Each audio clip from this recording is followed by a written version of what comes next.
Faire du compost dans des tas de tailles différentes, c'est possible. Vous pouvez en avoir de gros comme celui-ci, ou des plus petits comme nous verrons vers la fin de la vidéo. Continuez à regarder, car vous verrez les différences et comment tout cela est possible lorsque vous maîtrisez quelques principes de base. Et le compost est important pour moi parce que, quel que soit le type de jardinage, il est précieux. Il améliore notamment la biologie du sol. Donc cela vaut la peine de faire cet effort. Et une fois que vous avez mis en place un système, cela ne prend en fait pas très longtemps. Et les résultats compensent largement le temps et les efforts investis. Ici, nous avons un système de plate-bande assez grande parce qu'il s'agit d'un jardin maraîcher de taille raisonnable, un demi-acre, soit 2000 m². Nous avons beaucoup de déchets végétaux, des feuilles, des tiges, des branches, qui proviennent en permanence des plates-bandes du jardin. Et en ce moment, nous n'avons pas de tombe de gazon parce qu'il fait tellement sec. C'est le mois d'août, la mi-août d'un été très sec.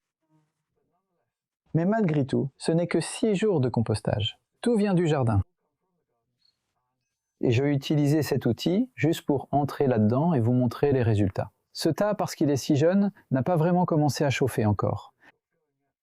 Et vous pouvez voir que c'est encore presque entièrement vert. Mais il y a pas mal de choses fibreuses là-dedans, comme des tiges de maïs doux. Ce genre de choses, parce que j'ai coupé les tiges de maïs doux. Tout ce qui est un peu ligneux, fibreux, ce qu'on appelle le matériau brun, je le coupe en petits morceaux. C'est vraiment important parce que ça aide à bien tasser le tout. Et ce tas pourrait prendre encore 5 ou 6 semaines à remplir avant qu'on passe au suivant. Donc ce que je cherche à faire, c'est d'avoir un seul tas à la fois. Je ne remplis pas plusieurs en même temps. Sauf que j'ai 3 systèmes différents. En partie pour des raisons pédagogiques et aussi pour en apprendre plus moi-même. Quand on termine un tas, comme ici, il y a donc du plastique noir dessus. Et encore une fois, je vais juste descendre un peu pour sortir un peu de matière afin que vous puissiez voir ce qui se passe là-dedans. Donc ça, c'est ce qui a été ajouté en dernier, probablement il y a environ 10 jours, peut-être 2 semaines. Peut-être que vous pouvez voir de la vapeur s'en dégager. La température est en fait proche de 70 degrés Celsius, soit 150 Fahrenheit. C'est un peu élevé en fait. Et je pense que c'est une des raisons, parce qu'il y a beaucoup de volume ici, ce qui contribue à la chaleur. Comme vous le verrez bientôt, la chaleur dans les Dalex ou les bacs en plastique conique est beaucoup moins forte parce qu'il n'y a pas assez de volume. C'est simplement une question de volume. Aussi parce que nous ajoutons une quantité raisonnable de matière verte fraîche, y compris des mauvaises herbes et de déchets de cuisine. Beaucoup de choses qu'on vous a dit que vous ne pouviez pas composter, en réalité, vous le pouvez. Beaucoup de liserons a fini là-dedans par exemple, des chardons, Dieu sait quoi d'autre. Tout cela est précieux pour le compostage et disparaît même si le tas ne chauffe pas. Je sais par expérience qu'en faisant des tas en hiver qui ne chauffent pas, les mauvaises herbes disparaissent quand même. Seules les graines de mauvaises herbes ont besoin de chaleur pour être détruites. Et puis ce tas que nous avons terminé. Les dates sont toutes indiquées ici en haut. Nous avons terminé le 7 août. Il a été commencé le 29 juin. Donc, un peu moins de 6 semaines pour le remplir jusqu'à peu près là. Et maintenant, il est déjà en train de s'affaisser. C'est donc une des caractéristiques du compostage. On perd de la matière organique, on pourrait dire, à cause de la chaleur, en transformant la matière en matière décomposée. Et un peu de carbone s'échappe, du CO2 et de la vapeur, un peu d'humidité. On appelle ça thermophile, contrairement au bokashi que je présenterai dans une autre vidéo. C'est une autre façon de décomposer la matière. Donc ce tas a été entièrement rempli en juin. Ça fait 4 semaines, et il a pas mal diminué de volume, et il attend d'être retourné. Donc c'est un autre aspect du compostage. Faut-il retourner un tas ou pas? Eh bien ce n'est pas obligatoire. Mais ce que je constate, c'est qu'un seul retournement fait une énorme différence. Donc le tas qui était ici, et qui a été fait entre le 6 avril et le 1er juin. Donc cela a duré environ 8 semaines au printemps. Nous l'avons retourné le 5 août. Donc il y a une semaine, on l'a déplacé d'ici à ici. Que veut dire retourner? Déplacer, en gros, mélanger. Ajouter de l'humidité si c'est sec, l'aérer si c'est détrempé. Comme ça, on peut équilibrer les choses et obtenir un résultat beaucoup plus homogène. Et voici le résultat après environ 3 mois et demi. Et c'est un beau compost, il a déjà une belle apparence. Voilà, tout simplement. Si j'en prends un peu dans ma main, c'est encore chaud. Il fait environ 50 degrés. Et vous pouvez voir des morceaux de bois à l'intérieur. Ce n'est pas un problème. Ces petits morceaux sont toujours là. Donc cela contribue à la masse fongique du compost, parce que les champignons décomposent le bois et les bactéries décomposent la matière verte, pour résumer simplement. Et je viens de faire analyser ce compost, mais une version un peu plus ancienne que celui-ci, pour les bactéries, les champignons, les nématodes, toutes sortes de choses. Et les résultats ont été bons, ils sont tous réussis, mais simplement différents.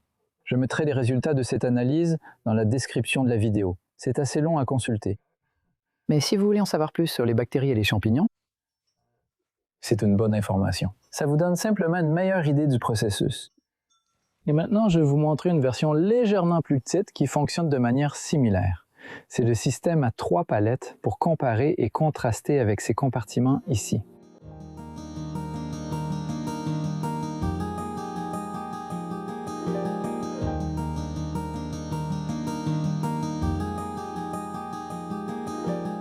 Ceci est un compostage à plus petite échelle, ce qui est très intéressant si vous avez encore une assez grande surface de terrain fournissant beaucoup de matière. Parce que même 3 palettes comme celle-ci, dont on ne remplit qu'une seule à la fois, demandent pas mal de matière pour être remplies. Ne sous-estimez pas la quantité de matière première dont vous avez besoin pour faire une bonne quantité de compost. C'est pourquoi il est en fait bon d'être un récupérateur et de récupérer les déchets des autres, car il y en a beaucoup autour de nous. Vous savez, beaucoup de gens ont de la matière organique qu'ils ne peuvent pas utiliser ou ne veulent pas utiliser. Des mares de café aux tontes de gazon, en passant par les mauvaises herbes, les résidus de houblon brasserie, vous voyez, tout y passe. La liste est longue. Donc c'est une possibilité, une façon de s'en procurer, tout en rendant service aux autres en fait. Vous enlevez leurs déchets, vous les sauvez de la décharge, ou autre. Ici, nous n'avons pas tellement ce problème, mais j'accepte quand même les déchets des autres s'ils m'en donnent. Et donc tout ceci est encore des déchets de jardin, et des bacs plus petits. Ceux-ci font un peu plus d'1 mètre carré, fabriqués avec 4 palettes. Et ça, ce n'est qu'un tiers du volume. Les grands bacs font presque 3 mètres cubes, 3 mètres carrés. Donc, même s'ils ne paraissent pas beaucoup plus grands, c'est 3 fois plus. Et cela signifie que le centre de cet tas ne chauffe pas autant. Mais il atteint quand même souvent 60 degrés si on continue à ajouter des matières régulièrement. C'est pas le cas en ce moment parce qu'on n'a pas autant de matière verte à cause de la sécheresse. Il en reste quand même un peu. Et la température là-bas dépasse à peine 40 degrés, ce qui reste la température d'un bain chaud. Cet outil, d'ailleurs, s'appelle un aérateur de compost. Et vous pouvez l'acheter sur les sites habituels en ligne. Ça peut coûter environ 30 livres, 40 $ ou quelque chose comme ça. Oui, il n'en sort pas beaucoup, c'est en gros, ça fait du bon compost. Ce tas a été commencé il y a environ 5 semaines. Et d'habitude, je remplis ces compartiments en 2 mois. Ça prendra peut-être un peu plus de temps cette fois. Ouais, voilà. Donc ouais, 5 semaines, ça a l'air pas mal. Ceux-ci, je trouve, étrangement, même s'ils ne deviennent pas aussi chauds que ces compartiments, ils produisent selon moi un compost de meilleure qualité. Maintenant, l'analyse du compost que nous avons faite était assez différente. Toujours bon, juste différent. Donc, des bacs plus petits, c'est faisable et possible. Et ça ne coûte rien, il suffit de 4 palettes que vous pouvez obtenir gratuitement. Et à chaque coin, on a juste 2 fils de fer. Et donc pour accéder au compost, il suffit de défaire 2 fils de fer, et la palette de devant s'ouvre comme une porte, ce qui vous donne accès aux matériaux à l'intérieur. Et on fait ça quand on veut le retourner. Donc on a le même mélange de matière verte et brune. Et normalement, je mets une tôle ondulée contre la pluie sur ces 2 tas, parce qu'ici il pleut souvent, et ça rend le compost trop détrempé quand il mûrit ou quand il est terminé. En ce moment, c'est l'inverse. En fait, j'arrose. Donc c'est une bonne façon d'arroser un compost en utilisant un jet fin. Pas tellement le jet puissant du tuyau. Un tuyau d'arrosage. Donc cela répartit l'eau et permet simplement qu'elle s'infiltre doucement, qu'elle pénètre dans tous les matériaux à l'intérieur. Il n'en faut pas beaucoup, mais encore une fois, à cause de la météo et parce qu'il n'y a pas de couverture, les autres compartiments en ont une, ce qui permet à la fois d'empêcher la pluie d'entrer et en fait de protéger un peu du soleil. Et pour l'arrosage, tout le compost est à peu près pareil. Celui-ci ne devient pas plus sec parce qu'il a un toit que l'autre. Donc on finit de remplir ce compartiment en environ 2 mois. À ce moment-là, on le laisse reposer ici pendant peut-être encore 2 mois, 6 semaines minimum je dirais, avant qu'il soit dans un bon état pour être retourné. Comme celui-ci ici, terminé il y a 5 semaines. Il est presque prêt à être retourné. Pendant qu'il mûrisse, J'aime les garder couverts avec du carton ou du polyéthylène, n'importe quel emballage ou matériau que vous pourriez avoir. Voici du compost terminé il y a 5 semaines, et ce que je retire a probablement environ 2 mois. Eh oui, ça a l'air plutôt bien. En fait, c'est tellement bon que je peux facilement l'enlever comme ça. Mais ce que je vois ici, c'est un bon niveau d'humidité, et ça m'encourage. Ce n'était pas aussi sec quand nous avons fait ce tas. Et un autre indice, en fait, c'est l'odeur. Oui, en fait, ça sent vraiment bon. C'est une odeur un peu terreuse, c'est pas du tout âcre. Ceci est en train de devenir un beau compost, et il n'a pas encore été retourné. Il va être retourné dans ce compartiment.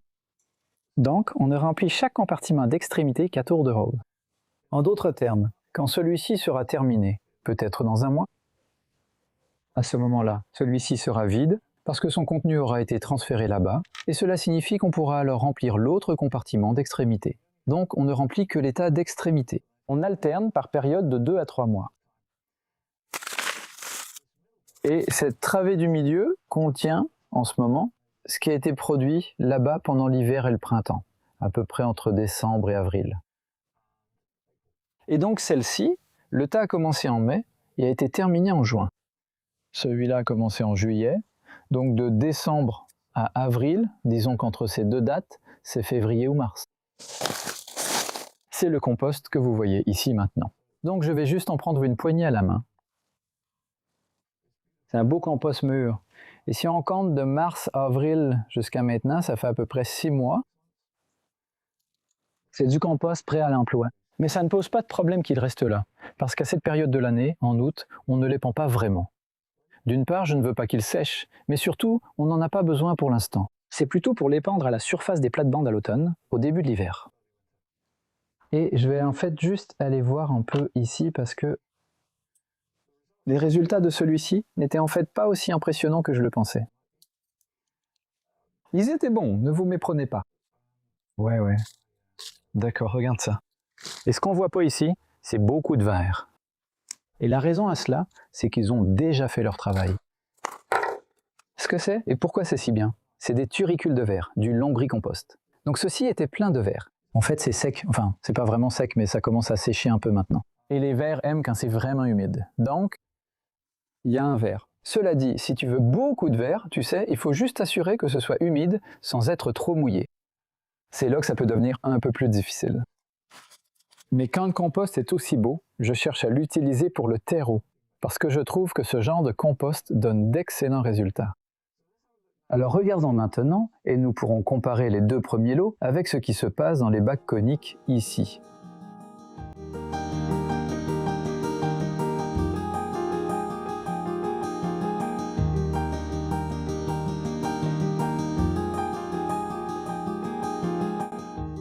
Alors Minty s'est invité dans la vidéo, et ça me rappelle de mentionner en fait que je trouve assez souvent ces crottes dans mon lit. Et je suis content de les ramasser puis de les mettre sur le tas de compost. C'est mon point de vue. Et oui, je sais qu'officiellement je ne suis pas censé faire ça, mais tout se décompose. Donc ceux-ci sont magnifiques. Je les trouve magnifiques. Désolé, en fait, ils ne sont pas beaux en eux-mêmes, mais ils font un beau compost. Et ils sont vraiment pratiques pour les petits espaces. Et en fait, je mentionne tout cela et je l'explique dans mon livre sur le compost. Il contient tous ces détails et bien plus encore si vous voulez vraiment plonger dans ce sujet fascinant. Voici donc du compost fait l'hiver dernier, entre décembre et avril. Non, désolé, c'est ce tas-là. Ceci est le tas actuel. Donc celui-ci a été fait entre mai, ce qui remonte maintenant à 3 mois et demi, et août. Et ça a l'air d'aller. Et en fait, c'est bien humide, ce qui n'était pas le cas quand j'ai fait ça en enseignant un cours il y a environ une semaine. C'était assez sec. C'est pour ça qu'il est utile de faire ce genre de vérification en plus de retourner. Je l'ai arrosé plusieurs fois. Il faut qu'il soit humide si vous voulez que la décomposition ait lieu. C'est comme un tas de copeaux de bois. Ils resteront là pour toujours si les copeaux sont secs. Et si vous les arrosez, ils se décomposeront. Donc, vous pouvez utiliser un outil comme celui-ci pour retourner votre tas et vous n'avez pas besoin de le faire fréquemment. Je fais juste un seul retournement et c'est suffisant. Mais peut-être que c'est pas tout à fait la même chose qu'un retournement complet. Peut-être le faire 2 fois. Mais essayez quelques trucs. Vous savez, c'est la meilleure façon de le découvrir. Ces bacs ne sont pas chers, et celui-ci a environ 5 ans maintenant, avec une capacité de 330 litres. C'est environ 1/3 de tonne en poids s'il était plein de compost fini, mais ce n'est jamais le cas parce que ça ne cesse de s'affaisser. Et je garde le couvercle pour conserver l'humidité et empêcher la pluie d'entrer. Et nous ajoutons exactement les mêmes matériaux dans ce bac que dans les grands bacs. Même proportion, environ 2/3 à 3/4 de matière verte, ce qui inclut les mauvaises herbes, les déchets de cuisine, toutes les feuilles fraîches, du fumier de cheval si vous en avez, du marc de café, tout cela est considéré comme vert en termes de compostage. Et puis les matières brunes. Ce sont principalement des dérivés du bois, donc des copeaux de bois, des éclats de bois, de la sciure, papier, carton, de préférence déchiqueté ou en petits morceaux si c'est du carton. Et puis, à l'inverse, ici, nous avons... Eh bien, Adam a transféré le compost de là-bas à ici en mai. Donc, ce que je récupère ici, c'est le compost de l'année dernière. Il est très aéré, souple, et il a vraiment belle allure. On peut encore distinguer certains des ingrédients non décomposés, des morceaux de bois, quelques feuilles, mais pas beaucoup. Si vous étalez un compost comme celui-ci sur le sol, la pluie aura tendance à le traverser et à entraîner les matières les plus décomposées dans la terre, laissant ce qui ressemble à une sorte de surface de copeaux de bois sur la plate-bande. Et c'est trompeur, parce que seul le contenu ligneux reste en surface. Il y a un peu de ce que j'appellerais du bois à moitié décomposé là-dedans, ce qui n'est pas un problème tant qu'il n'y en a pas trop. C'est pourquoi je dis 1/4 à 1/3 de matériaux ligneux et principalement des matières vertes pour aider le bois à se décomposer. Et ensuite, vous avez un équilibre raisonnable entre le carbone et l'azote. Vous avez des champignons ainsi que des bactéries. C'est quelque chose que nous recherchons vraiment. Et en fait, le compost dans ceux-ci ne chauffe pas beaucoup. 40 degrés maximum, souvent 30 degrés Celsius, soit entre 80 à 90 degrés Fahrenheit. Et ce n'est pas suffisant pour tuer les graines de mauvaises herbes. Donc, je ne mettrai pas beaucoup de graines de mauvaises herbes, ou même de fleurs en fait, dans ceux-ci. Je les mettrai plutôt dans des bacs plus chauds. Ou si vous n'avez pas cela, envoyez-les au recyclage par exemple. Mais l'analyse de ce compost s'est révélée être l'une des meilleures des 3 que nous avons vues. Donc cela montre que vous pouvez réussir. Vous pouvez faire un excellent compost, quelle que soit la taille de votre installation. Et l'essentiel, c'est simplement de continuer à ajouter des choses. Vous mettez quelques racines de liseron, et tout le monde s'inquiète, en se disant qu'elles ne vont pas se décomposer. Mais si vous continuez à ajouter des choses par-dessus, elles vont se décomposer. Elles ne sont pas magiques, elles n'ont pas de pouvoir surhumain. Vous savez, elles sont détachées de la racine principale. Elles vont se décomposer tant qu'il y a des choses qui s'accumulent au-dessus d'elles pendant les 2 prochaines semaines environ. Elles ne peuvent absolument pas pousser dans cette situation. Et un bac comme celui-ci est entièrement fermé, donc il n'y a pas de lumière qui entre sur les bords. Et j'ai oublié de mentionner qu'en fait, sur la base en palette, je tapisse l'intérieur avec du carton. Et ça fonctionne vraiment, parce qu'en fait, on ne veut pas que l'air circule dans un tas. On veut garder l'humidité et la chaleur à l'intérieur. Et le carton est un matériau isolant qui retient la chaleur près des bords. Donc on obtient un résultat plus homogène. Vous savez, je trouve que ces bacs à palettes font un compost fantastique. Et ceux-ci aussi. En fait, tous en font. Alors essayez si vous ne l'avez jamais fait auparavant. Parce que le compostage, faire du compost, c'est vraiment amusant.